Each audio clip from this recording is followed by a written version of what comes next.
On va passer à la troisième communication. La dépression secondaire à l'hormonothérapie. Donc, vous faites en duo.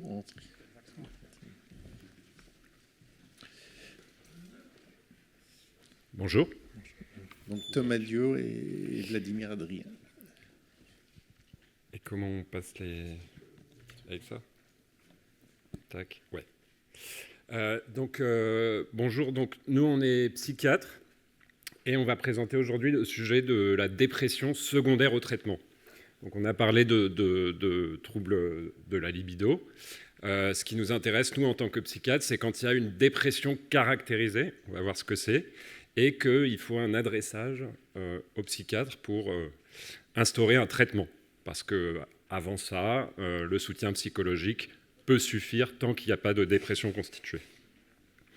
Et pourquoi on s'est intéressé à ce sujet? D'une part parce qu'on a fait une revue de la littérature sur la question, et parce qu'on a eu des cas dans nos services. On a eu une série de cas de dépression extrêmement sévère, avec une chronologie en faveur du fait que c'était un effet secondaire du traitement.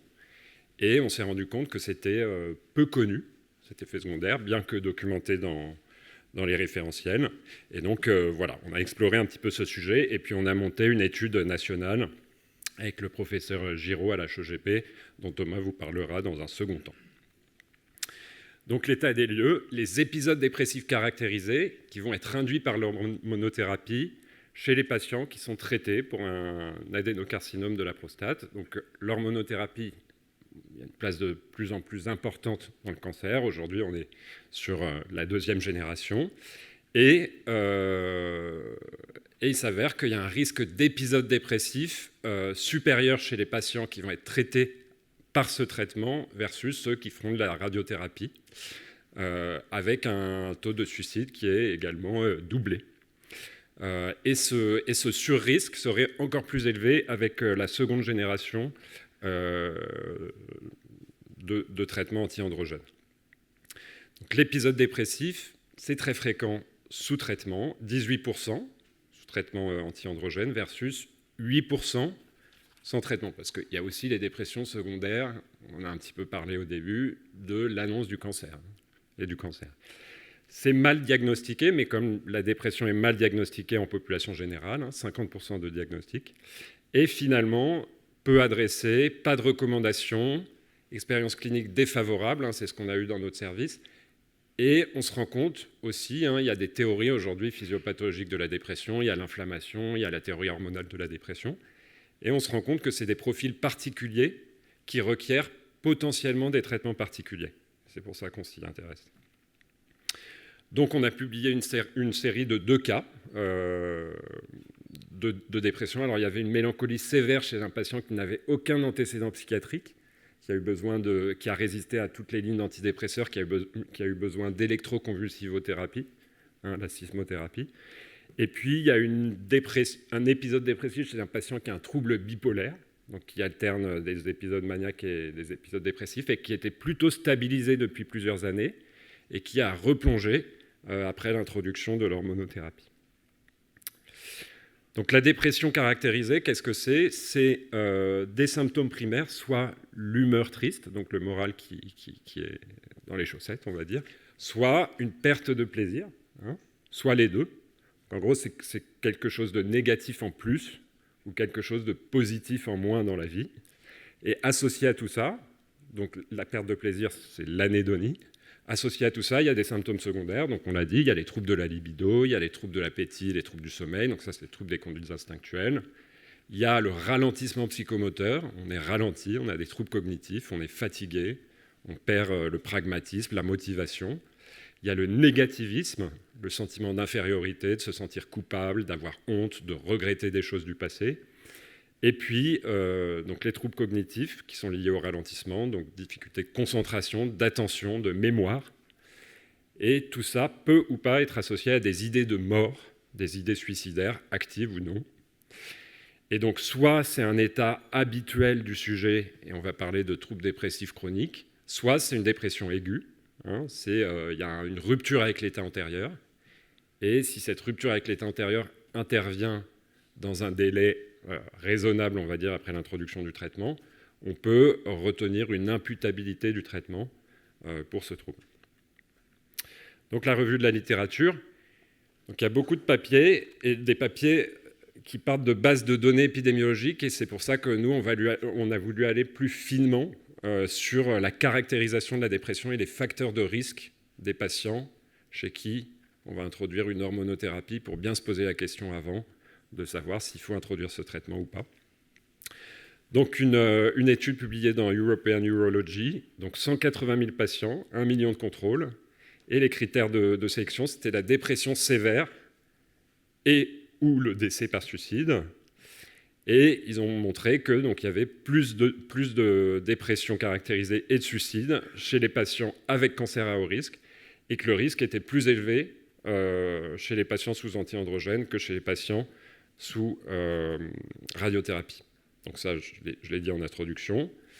Une autre étude dans le JAMA, donc là c'était 30 000 patients, à nouveau sur une base administrative, donc très peu de données cliniques, très peu de caractérisation des profils dépressifs et des profils de résistance ou de sensibilité aux thérapeutiques antidépressives.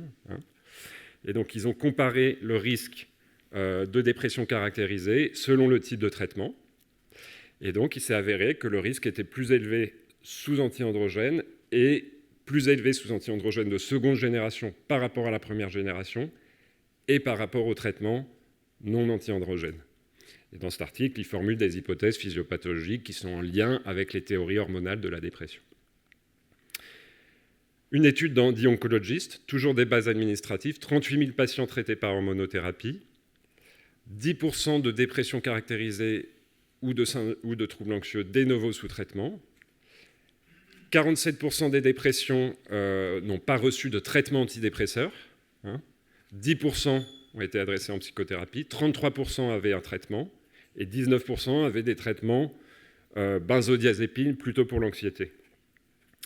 Donc, on se rend compte que les dépressions sont très peu dépistées, sont très peu traitées, et ça c'est le cas chez les patients qui ont un cancer ou qui n'ont pas de cancer, mais que les patients qui avaient une dépression secondaire à l'hormonothérapie étaient moins traités que les autres patients qui avaient le cancer de la prostate.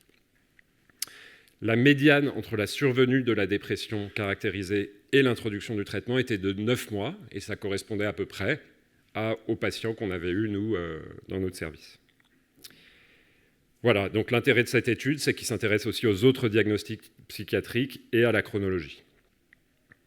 Ensuite, il y a une étude, The Aging Male, une revue de la littérature sur les dépressions sous antiandrogènes. Donc là, ils criblent les études dans la littérature, et il y a 23 études qui sont plutôt en faveur de ce surrisque.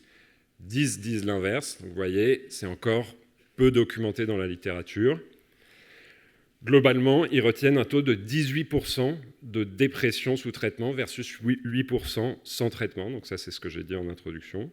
Mais évidemment, il y a un manque de données longitudinales ou contrôlées. Et c'est pour ça que nous, on va proposer une étude un peu plus fouillée sur cette question. Et notamment dans l'idée d'édicter ensuite des recommandations de traitement de cette dépression qui seraient différentes de la dépression classique en population générale, parce que c'est des profils particuliers. Ensuite, il y a des études un peu plus, avec des nombres de patients un peu moins grands, donc ce n'est pas des bases de données, souvent c'est qualitatif, et elles sont très intéressantes. Donc il y a celle-ci, c'est 192 patients qui ont été traités par antiandrogènes, et ils vont s'intéresser aux effets secondaires, pas que la dépression. Ils vont s'intéresser à des prises en charge, la psychothérapie digitale, psychothérapie, et la symptomatologie psychiatrique large. Et puis là, on va commencer à s'intéresser au profil sociodémographique des patients qui vont ou non développer cette dépression. Et donc ça, on en parlera dans notre étude, pourquoi on s'intéresse à ça. 24 patients avec un carcinome de prostate traités par antiandrogène ou radiation. Et là, c'est pareil, ils ont auto-évalué leurs symptômes cognitifs, les troubles du sommeil, la fatigue, la dépression, l'anxiété. Et donc, les patients qui avaient des troubles cognitifs sous traitement par hormonothérapie étaient plus symptomatiques.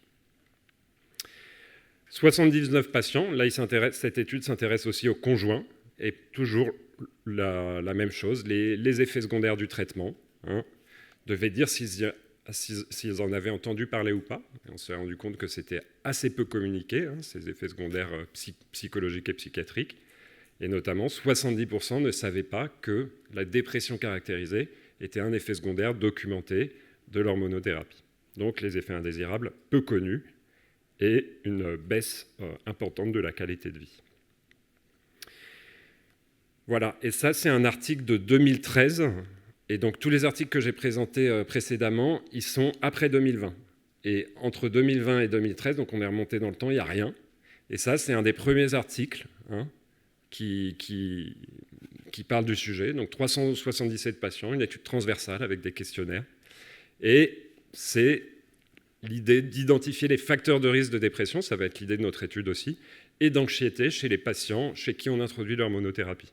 C'est une première étude, et puis ça n'a pas été suivi d'études suivantes, alors que voilà, il y avait des limites à cette étude-là, bien qu'ils aient identifié certains facteurs de risque, comme l'âge jeune à l'introduction du traitement, les comorbidités médicales et le manque d'activité physique. Je passe la parole à Thomas. Voilà, donc nous, on a, suite à cette expérience clinique avec des patients et cette revue de la littérature qu'on a faite pour essayer justement de comprendre un peu pourquoi on n'arrivait pas à soigner ces patients et pourquoi ils nous avaient été adressés aussi tard, et à la fois aussi en discussion avec des oncologues, notamment le professeur Giraud, du coup, qui travaille à l'hôpital Pompidou, on a réfléchi un peu à comment on pourrait répondre à ces questions de recherche qui restent un peu en suspens. Et donc, du coup, au regard de la littérature qu'on vient de vous présenter, on s'est rendu compte qu'il n'y avait pas d'études qui incluaient l'ensemble des patients qui étaient diagnostiqués avec un cancer de la prostate et pour lesquels on allait introduire un traitement. On a juste pris rétrospectivement les patients avec un cancer et avec un traitement, et donc ce qui ne permet pas d'étudier l'ensemble de la population qui nous intéresse. Le deuxième manque auquel nous, on aimerait répondre, c'est l'évolution longitudinale, en disant, voilà, on prend les patients pour lesquels on pose un diagnostic, pour lesquels on pose un traitement, mais on a envie de savoir au bout de combien de temps ça survient, et puis après, quelle est l'évolution de ces patients, si on les traite pas, s'il y a un épisode dépressif qui survient, ou pour l'ensemble de la symptomatologie psychiatrique. Et puis la troisième question à laquelle nous, on a particulièrement envie de répondre en tant que psychiatre qui rencontrons des patients, c'est qu'est-ce qu'on fait avec un patient qui présente un épisode dépressif sévère, qui est secondaire à un traitement pour le cancer, parce qu'on s'est rendu compte que nous, nos traitements psychiatriques habituels, donc comme les antidépresseurs, ne fonctionnent pas aussi bien que pour les autres patients. Donc voilà, on a envie de rencontrer plus de patients pour réfléchir à cette prise en charge vraiment thérapeutique. Et donc, nous, on formule l'hypothèse de notre expérience clinique et de tout ce qu'on vient vous présenter, que ces épisodes dépressifs qui sont secondaires à l'introduction d'un traitement par hormonothérapie, ils présentent à la fois des caractéristiques sociodémographiques, cliniques, psychiatriques et un profil de résistance thérapeutique particulier et qui donc mérite qu'on s'y intéresse. Pour ça, donc, on propose une étude longitudinale avec plusieurs objectifs auxquels on essaye de répondre. Donc, dans un premier temps, essayer d'estimer l'incidence à partir du moment où on introduit un traitement, quel est le pourcentage de patients qui vont développer un épisode dépressif, parce qu'on a vu qu'il y avait des données dans la littérature internationale, mais en tout cas en France, nous, on n'a pas ce chiffre qui pourrait être particulier. La deuxième chose, c'est donc de décrire les caractéristiques des patients qui vont faire un épisode dépressif, leurs caractéristiques cliniques, mais également le contexte sociologique, puisqu'on l'a vu avec les présentations précédentes et celles qui vont suivre dans la journée, qu'il y a quand même un environnement souvent qui est particulier et qu'on est obligé de prendre en compte. Nous, ce qui nous intéresse, c'est aussi d'identifier les facteurs prédictifs de ces épisodes dépressifs pour dire que lorsqu'on va introduire le traitement, cibler le plus rapidement possible les patients qui nécessiteront un suivi plus rapproché sur le plan psychiatrique et enfin donc étudier la stratégie thérapeutique une fois qu'on est confronté à ces épisodes dépressifs. Donc on propose une étude qui est en collaboration à la fois, donc nous, une équipe psychiatrique, une équipe d'oncologues à Pompidou et des sociologues aussi de l'Université Paris-Cité. Et on a divisé cette étude en 3 grandes études. Donc je vous présente là la première qui correspond à une étude donc, clinique pour répondre aux objectifs précédents. On ambitionne d'inclure 400 patients sur une durée de 18 mois et dans 21 centres répartis sur toute la France, avec à la fois des centres universitaires ou des cliniques privées ou des médecins médecins libéraux. Les patients qui vont nous intéresser seront donc des hommes avec un cancer de la prostate de type adénocarcinome à haut risque, localement avancé et qui, sur le plan thérapeutique vraiment oncologique, ce seraient des cancers qui seraient éligibles à une hormonothérapie de seconde génération en même temps qu'une radiothérapie. Il faut que ces patients, ce soit la première fois qu'on introduit une hormonothérapie, donc on ne peut pas inclure, pour être sûr de savoir à peu près ce qu'on fait, on ne peut pas inclure des patients qui avaient déjà été traités par une hormonothérapie par le passé et des patients pour lesquels on prévoit un traitement pendant 24 mois, ce qui permettra d'être vraiment sûr de pouvoir les suivre et d'avoir le moins de pertes de vue possible. Et donc du coup, on ne va pas inclure les patients qui ont un cancer métastatique pour lequel on arrivera moins à faire la part des choses dans ce bouillon un peu hormonal. Les patients donc, qui ont déjà été traités par une hormonothérapie, quel que soit son type, et également sur le plan pratique, on veut que ce soit des patients qui puissent parler français, qu'on arrivera à suivre, qui ont la capacité de consentir et qui effectivement on pourra suivre sur l'ensemble des 24 mois. En pratique, on va donc rencontrer les patients donc, sur la... ça permet de marcher. Mais tout en haut à gauche, donc une première consultation, ce sera les oncologues qui vont nous adresser les patients.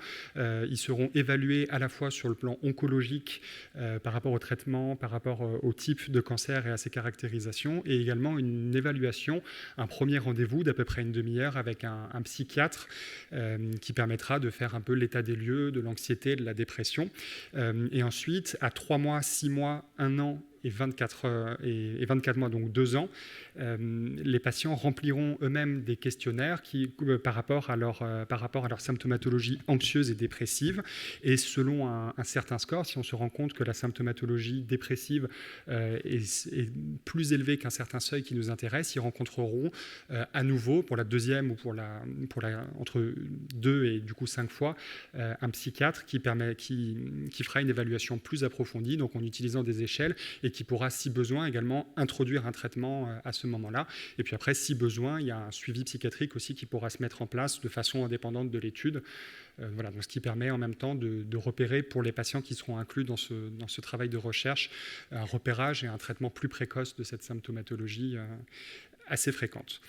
Donc ça, c'était la première partie de notre étude qui correspond à une étude clinique. On s'intéresse du coup en lien avec une équipe de sociologues spécialisés dans la santé, dans une équipe de l'Université Paris-Cité, pour s'intéresser du coup au contexte sociologique de ces épisodes dépressifs. Donc un travail qui se fera en 3 étapes. D'abord avec une pré-enquête. Donc les chercheuses en sociologie vont faire une étude des réseaux sociaux, donc étudier les groupes Facebook, les groupes justement comme la NAMACAP, les forums, pour essayer un peu d'identifier quelles sont les questions que se posent les patients souffrant d'un cancer de la prostate et avec un traitement par hormonothérapie d'ailleurs ou pas. Quelles sont les questions qui reviennent, qu'ils n'osent pas poser? Est-ce qu'il y a un lien des réseaux sociaux? Est-ce qu'il y a des questions qui sont plus faciles à poser en ligne et qui permettront un peu d'avoir un espèce d'état des lieux un peu global des questions qui se posent chez les patients et qui permettra de faire un premier guide d'entretien. Puis après, dans un deuxième temps, les chercheuses du coup en sociologie vont rencontrer à peu près une trentaine de patients et également des représentants d'associations de patients pour essayer de répondre à ces questions qu'elles se seront posées via la pré-enquête et qui permettront du coup dans un troisième temps d'élaborer une espèce d'échelle d'évaluation sociologique qui permettrait de prendre en compte un peu le contexte dans lequel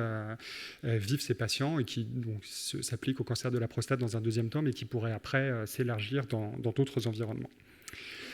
Et enfin, en troisième partie, une étude donc, du coup, qui permettait de répondre plutôt au premier objectif sur l'incidence des épisodes dépressifs.